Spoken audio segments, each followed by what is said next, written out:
저희 주식회사 레드윗 같은 경우는 블록체인 기술을 기반으로 기업의 데이터를 안전하게 관리하는 솔루션을 운영하고 있는 회사입니다.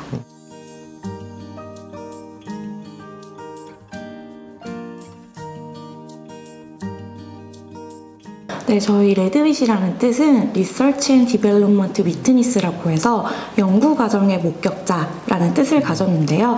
저희가 연구 데이터를 다 인증하고 증빙하고 이 사람이 이 시간에 이 한 연구가 맞다라고 인증을 하기 때문에 목격자라는 표현을 써서 레드윗이라는 이름을 짓게 되었습니다. 저는 레드윗의 대표 김지원이라고 합니다. 저희는 2019년 8월에 설립을 했습니다.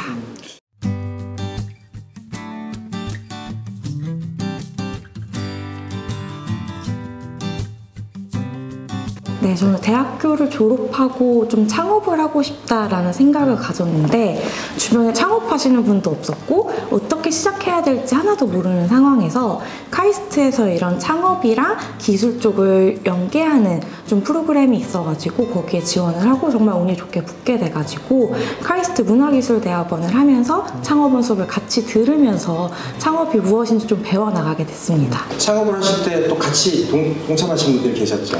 저희 코파운더는 총 4명으로 이루어졌는데요. 4명 다 저희 창업원에서 만난 친구들이에요. 그래서 카이스트를 다니고 있는 학생들이지만 창업에 관심이 있어서 창업 수업을 같이 들었던 친구들이고요. 개발자 2명이랑 이렇게 사업 전략하는 친구 1명 이렇게 해서 저희가 총 4명이 같이 모여서 창업을 하게 됐습니다. 4명이 같이 하게 되면 의견들이 다 달라서 처음에 조금 삐걱거릴 수도 있었을 텐데 어떠셨어요? 근데 생각보다 저희 팀원들이 너무 착한 탓인지 의견 충돌은 당연히 있지만 제가 한 번만 믿어달라, 이거 정말 꼭 해보고 싶다라고 하면 제 뜻을 따라주기도 했고요. 반대로 또 다른 팀원이 이거는 정말 내가 이렇게 해보고 싶다라고 좀 강한 의지를 가진 팀원을 좀 저희는 믿고 따라가는 편인 것 같아요.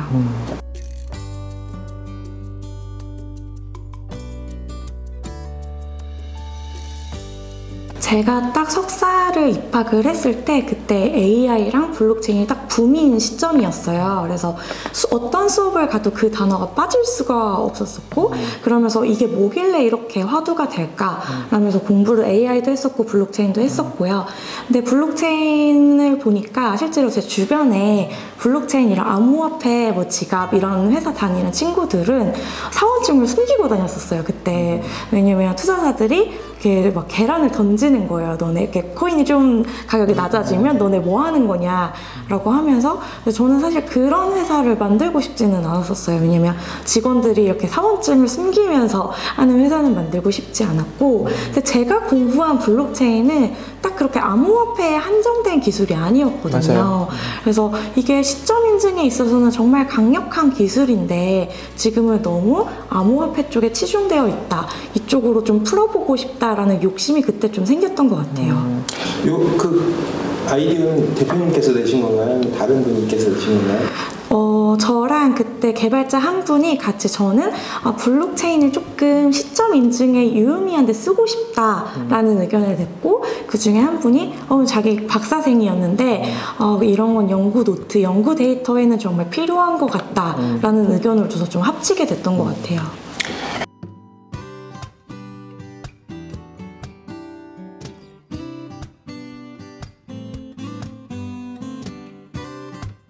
그러니까 연구를 하면서 다양한 자료들이 나와요. 엑셀, PPT, 아니면 저희가 수기로 노트한 거 다양하게 나오는데요. 그런 것들을 저희 웹 서비스나 앱 서비스에 업로드를 하면은 저희가 그 타임스탬프에 올려요. 그래서 블록체인에 올라가는 거죠. 그래서 데이터 하나하나마다 다 인증을 해준 거예요. 위변조가 되지 않은 데이터다, 이 사람께 맞다라고 인증을 해서 저희가 인증서까지 발급하는 형식으로 제공을 하고 있습니다.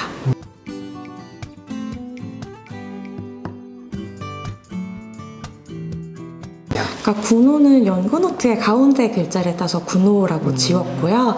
또 연구원들이 이렇게 발생한 기록들을 업로드만 하면은 저희가 법적으로 증거를 남겨주는 거예요. 그래서 이 사람이 이 시간에 한 게 맞습니다 라고 증거 형태로 자동으로 변환을 해서 뭐 R&D 과제를 하시거나 기업부설 연구소를 운영하시거나 아니면 또 법적인 이슈가 생겼을 때 증거물로서 증빙 자료로서 낼 수 있게끔 만들어주는 서비스입니다. 군호에 적용된 여러 가지 기술 같은 것들이 또 있다면 뭐가 있을까요? 저희가 자체적으로 만든 거는 우선 이렇게 블록체인이랑 또 이걸 저장하는 방식, 왜냐면 굉장히 중요한 보안 데이터이기 때문에 아무나 읽어보면 안 돼요. 그래서 원본 암호화 기술이 하나 더 들어가 있고요. 또 하나가 만약에 저희 서버가 문제가 생겨서 없어져 버리면 또 안 되잖아요. 그래서 저희는 원본 저장도 분산해서 저장을 해요. 그래서 하나가 없어져도 다른 데서 백업할 수 있도록 하는 파일 원본 저장 기술이랑 암호화 기술, 블록체인 기술 크게 이렇게 세 가지가 적용되어 있습니다.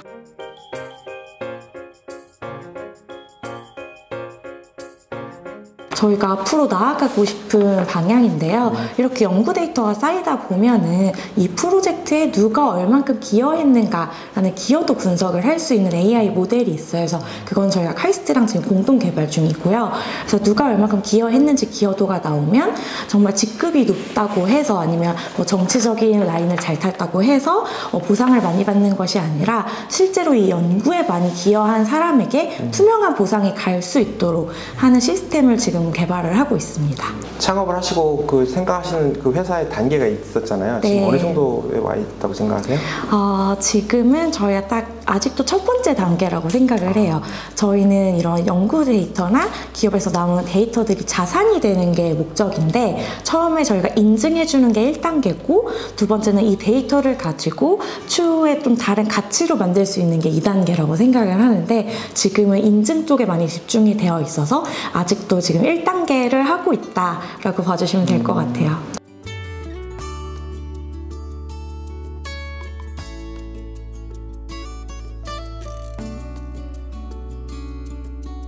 우선은 저는 법인 설립되기 전에는 대전 창조경제혁신센터에서 하는 이노스타트업이라고 해서 예비 창업자도 이렇게 시제품을 만들어 볼 수 있는 지원도 받았고요. 또 비슷하게 예비 창업 패키지라는 지원 사업도 했어가지고 지원 사업을 이렇게 크게 두 가지를 받았고요. 또 제가 카이스트 창업경진대회를 나가면서 또 1등을 했었는데 그때 심사위원으로 참가해 주셨던 본엔젤스 파트너스에서 시드 투자를 확정을 지어주셨어요. 투자사에서? 네. 그래서 저는 법인 설립을 하자마자 투자를 받은 되게 운이 좋았던 케이스입니다. 그 지원이나 투자로 일단 초창기에는 운영을 하셨는데 그 회사에서 매출이 좀 본격적으로 발생한 건 어느 시기예요? 사실 1년 반 정도는 걸린 것 같아요. 저희가 제품을 만드는데 한 1년 정도 걸렸었거든요. 그래서 그동안에는 이렇게 그 다음에 투자금도 가지고 있었고 투자사에서 팁스라는 프로그램도 해주셨고 좀 1년 안 되게 해서 프리-A 투자까지 한 번 더 유치를 했어가지고 자금은 주로 투자 유치로 했던 것 같아요. 그 당시는 좀 투자가 좀 원활했던 시기였어가지고 그 당시 제가 운이 되게 좋았던 것 같아요.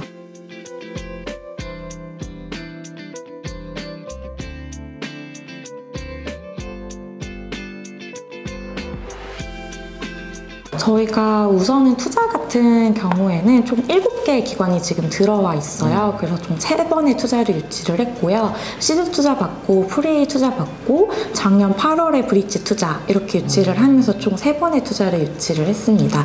그래서 MOU 같은 경우에는 저희가 두바이에 있는 좀 엑셀러레이팅 프로그램이라든지 이런 대학기관이라든지 등의 MOU를 맺어서 저희 서비스를 좀 체험해보고 피드백을 주는 MOU 같은 것들을 최근에 올해 체결을 유치 완료했습니다. 투자 받는 게 사실은 쉽지 않은 일인데 3번이나 유치를 하셨으면 비결이 있으신가요? 아니 저 같은 경우도 사연 없는 눈물 없는 투자는 없다라고 생각하는 편이고요. 실제로 매 투자마다 되게 힘들고 이게 될까 말까 그리고 돈 들어오기 전까지 모른다라는 말 때문에 진짜 입금 날만을 기다리면서 그 전까지는 됐다고 밖에 말도 못했던 것 같아요. 그런데 3번 투자를 한 7개 개의 기관이 들어왔지만 제가 실제로 만난 투자사는 100군데가 넘는 것 같아요. 그러면은 저는 한 93번? 네, 거절을 당했던 거죠. 그만큼 거절도 진짜 많이 당했던 것 같아요. 그리고 저는 대전에 있잖아요. 투자사들은 서울에 있고 그래서 투자 유치를 할 때 일주일에 한 3, 4일은 서울에 있었어요. 투자사를 만날 때 어떤 점을 좀 부각을 시키고 이렇게 좀 어필을 하셨는지?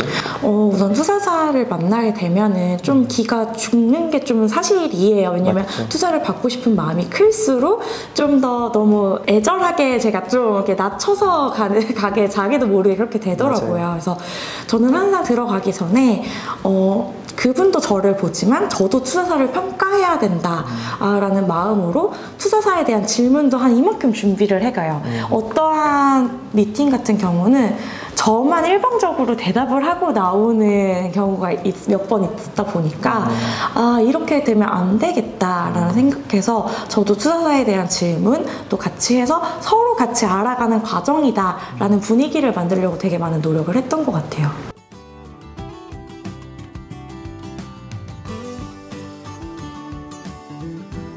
저희 팀은 총 4개로 나눠져 있는데요. 마케팅팀, 영업팀, 기획팀, 그리고 개발팀 이렇게 나눠져 있어요. 그래서 개발팀이 개발을 하면은 마케팅팀이 그거를 좀 알리고 알려서 문의가 들어오면 그걸 영업팀이 받고 실제로 그래서 고객들이 사용하면은 거기에 대한 니즈나 개선점을 또 다시 기획팀이 발견을 해서 다시 개발팀한테 전달하는 방식으로 되어 있어요.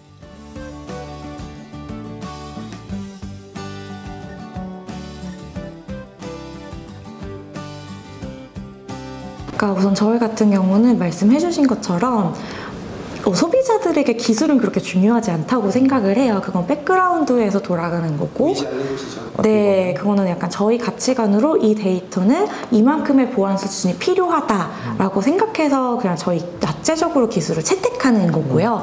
유저들한테는 얼마나 편리한가 그리고 이게 안전하다는 느낌을 주는가가 굉장히 중요하다고 생각을 해요. 그래서 저희 마케팅 쪽에서는 아예 기술적인 얘기는 거의 안 들어가요.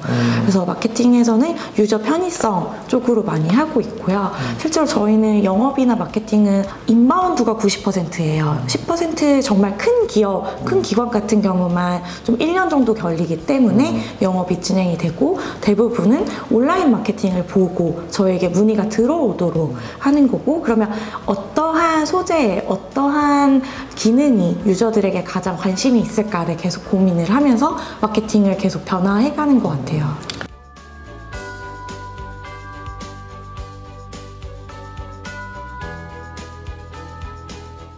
우선 저희는 카이스트 E5라는 창업경진대회 최우수상을 받으면서 정말 운이 좋게 법인을 설립을 했고요. 그 다음부터는 여성 창업경진대회 중기부 장관상 그리고 작년에는 고성장 사업에서 좀 우수한 저희가 성과를 보여서 과기부 장관상 등 그리고 또 이번에는 청년 창업경진대회에서 또 중기부 장관상을 받으면서 한 3년 연속 장관상을 받고 있습니다.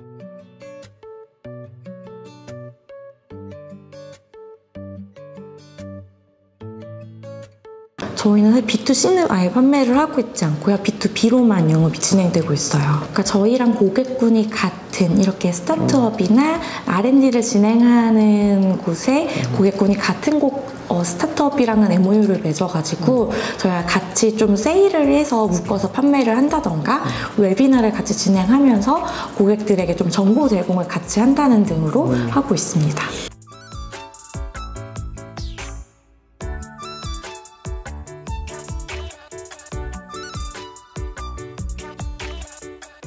실제로 투자사분들이 연결도 해주시고요. 그 업체에서 직접 연락 주시기도 하고 저희 영업팀에서도 같이 판매를 해보고 싶다라는 기업이 생기면 저희 쪽에서도 연락을 먼저 하는 편이에요. 실제로 저 같은 경우는 단계마다 다른 것 같아요. 맨 처음에는 제품이 나왔는데 판매를 못해서 그래서 영업 직원을 원래 제가 하다가 도저히 못 팔겠다 나는 영업 능력이 없나 보다 하고 영업팀을 꾸렸고요. 영업을 조금 하기 시작하면 매출이 더 발생해야 되는데 하면서 그때는 또 마케팅에 신경을 써야 됐고요. 또 고객들이 모이면은 또 기능 개선을 좀 더 업데이트를 해야 되는데 하면은 또 기획팀이랑 개발팀이 또 돼야 되고 그리고 인원이 한 명 한 명 느는 게 스타트업에서는 영향이 되게 많이 커요. 이게 적은 인원으로 좀 최대한 많은 아웃풋을 내야 되다 보니까 한 명이 들어왔을 때 이런 거 저런 거 개선해야 됩니다 하면 기존 인원들과 이 새로운 인원이 어떻게 융합될 수 있을까, 그런 갈등이 안 생기게 어떻게 할 수 있을까에 대한 고민을 매번 하는 것 같아요.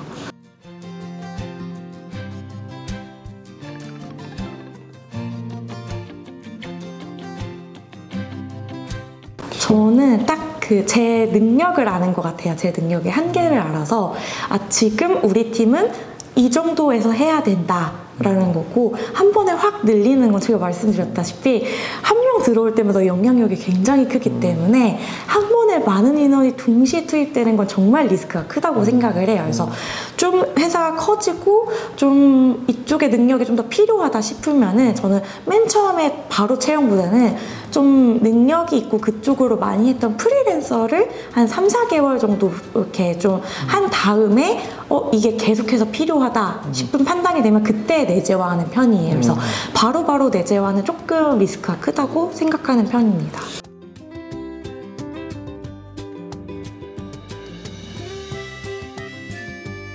그러니까 저 같은 경우는 항상 말을 하는 게 저희는 3, 4개월마다 프로젝트라는 걸 열어요. 그러면 그때마다 목표가 생기는 거죠. 뭐 어떤 프로젝트는 매출이 될 때가 있고 어떤 때는 어떤 기능을 개선을 우선시 해보자 라는 프로젝트를 여는데, 그때마다 하는 게 이 프로젝트는 무조건 실패할 것이다.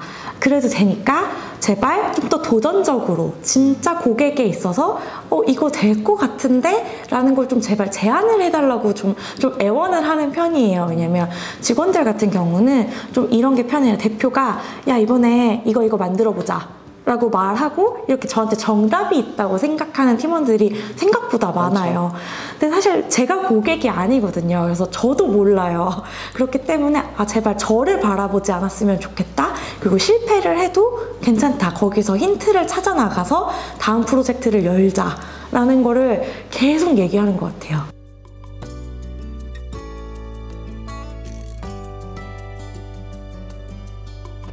실제로 강의랑 강의 진짜 많이 들었었고 저는 주변에 멘토분들, 그러니까 저보다 1, 2년 앞서 나가는 선배들도 있고 이렇게 좀 나눠서 그분들한테 무슨 일이 고민이 있을 때마다 다 전화를 돌려서 물어봐요. 나 이런 상황인데 너라면 어떻게 하겠니?를 다 약간 조언을 되게 많이 구하는 편인 것 같아요. 저는 약간 전문가가 따로 있다고 생각을 해요. 오히려 저보다는 전문가의 의견을 먼저 듣고 그 다음에 우리 팀에 맞는 건 무엇인가를 고민해 나가는 편이에요.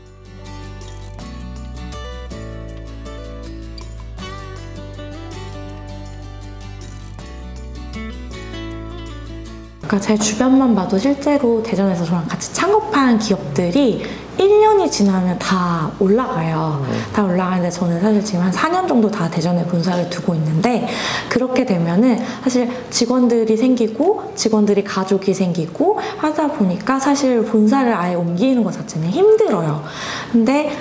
그런데 이 비수도권에 있으면은 스타트업이란 단어도 굉장히 낯설고 직원들도 스타트업을 경험해본 직원들이 거의 없어요.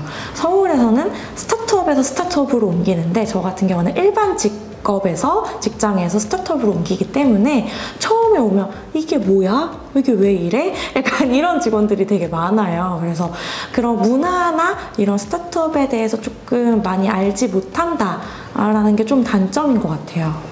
대전에 스타트업이 다른 지역에 비해서 많다고 생각하시나요? 아니면 적다고 생각하시나요? 서울보다는 적지만 다른 비수도권에 비해서는 많은 편이다라고 생각은 하는데, 그것도 다 초기 1, 2년 기업들만 있다라고 생각을 해요. 폐업을 하거나 아예 서울로 올라가거나 둘 중에 하나인 것 같아요.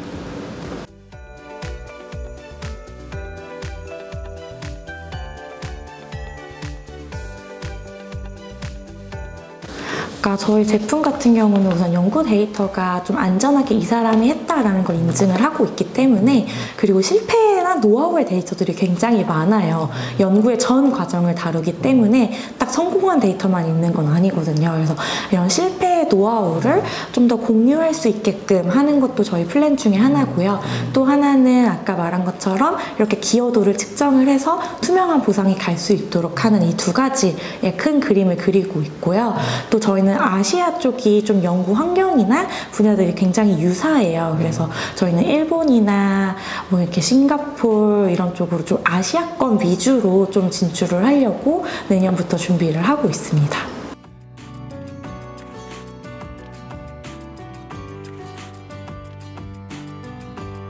지금은 약 1000개의 기관이 저희 거를 사용해서 R&D 데이터를 관리를 하고 있습니다. 1000개의 기관을 관리하시는 것도 큰일이실 것 같은데요? 네, 그건 저희 영업팀이 고생을 하고 있지만 네, 실제로 저희마다 영업이 꽤 체계화가 많이 되어 있어요. 그래서 뭐 사용하신 지 몇 개월 되면은 확인하는 프로세스랑 처음 무료 체험했을 때도 뭐 언제에는 뭐 어떤 필요한 게 있는지 또 나가는 안내 메일 그리고 또 라이센스 갱신 전에 또 한 달 전부터 어떤 안내가 나가는지 이런 것들이 좀 자동화가 많이 되어 있는 편이에요. 그럼 라이선스 구독으로 해서 계속 갱신을 해나가시는 거잖아요. 네. 보통 한 기관이 그 이용을 하실 때 어느 정도의 기간, 그냥 무한인가요? 저희는 1년 단위로 라이센스를 판매를 하고 있고요. 1년 뒤에 다시 결제하는 비율은 지금 약 84% 정도 되고 있습니다.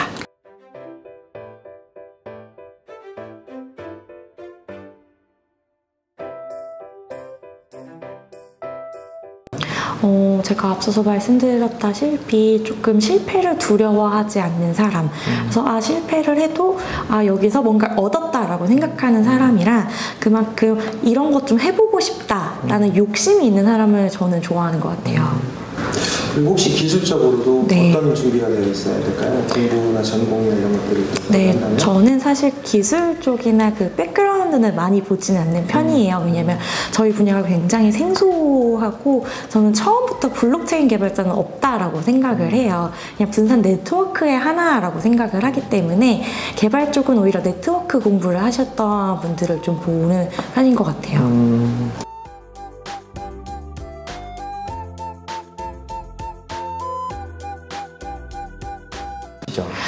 근데 오히려 대전 같은 경우는 여기 충남대가 있고 카이스트가 있다 보니까 개발자는 오히려 좀 더 많은 편이에요. 근데 오히려 마케팅, 영업, 기획 이쪽 인력이 좀 더 부족한 것 같아요. 서울이랑은 좀 약간 반대되는 현상을 겪고 있는 것 아무래도 같아요. 시장이 작다 보니까. 네.